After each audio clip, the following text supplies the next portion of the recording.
pêcheurs artisanaux du Sénégal veut une réorganisation dans le secteur de la pêche.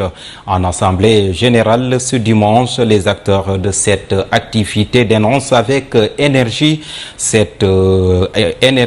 la pêche illégale, la distribution de licences de pêche et la pêche abusive notée au Sénégal.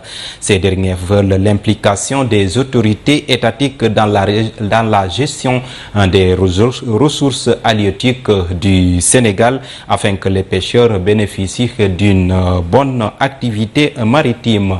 Voici Abdoulaye Ndiaye, il est le secrétaire général de l'INAPAS, l'Union nationale des pêcheurs artisanaux du Sénégal. De l'état actuel des ressources halieutiques, les acteurs et professionnels de la pêche artisanale notent avec stupeur et désolation l'état avancé de la dégradation de notre patrimoine halieutique du fait du pillage systématique et organisé des ressources, particulièrement des petits pélagiques, socle de la sécurité alimentaire et la principale source d'apport en protéines d'origine animale pour la majorité des populations sénégalaises, surtout des plus démunies. Le secteur de la pêche au Sénégal est confronté depuis plusieurs années à des difficultés, graves crises biologiques et sociales marquées par un manque criard de poissons et des conflits entre les parties prenantes. Pour faire face à cette rareté de poissons, les pêcheurs sont obligés d'aller pêcher plus loin que ne le pense le profane, restent plus longtemps en mer dans des conditions parfois très difficiles mais aussi très risquées.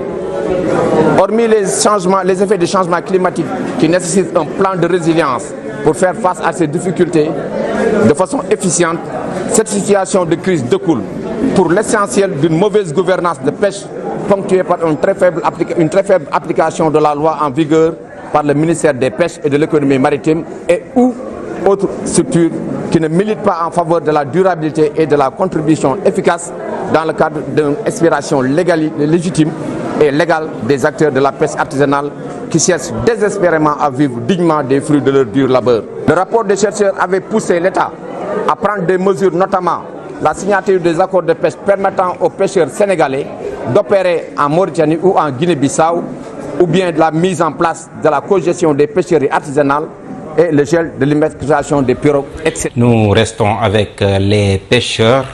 Pour se faire entendre, Macoumba Dieye estime que l'État du Sénégal est en train de fouler aux pieds leurs revendications et faire la sourde oreille face à leurs inquiétudes. Il appelle donc à ses pairs à un mouvement d'humeur pour revendiquer leurs droits. Nous l'écoutons ici, il est au micro de l'Héral. Chaque jour ma ngi jóg taxaw di ko wax li ñuy wax mooy ku nekk gis na phénomène bi nga xam ne am na Sénégal muy. Vous voyez, chaque jour les pêcheurs parlent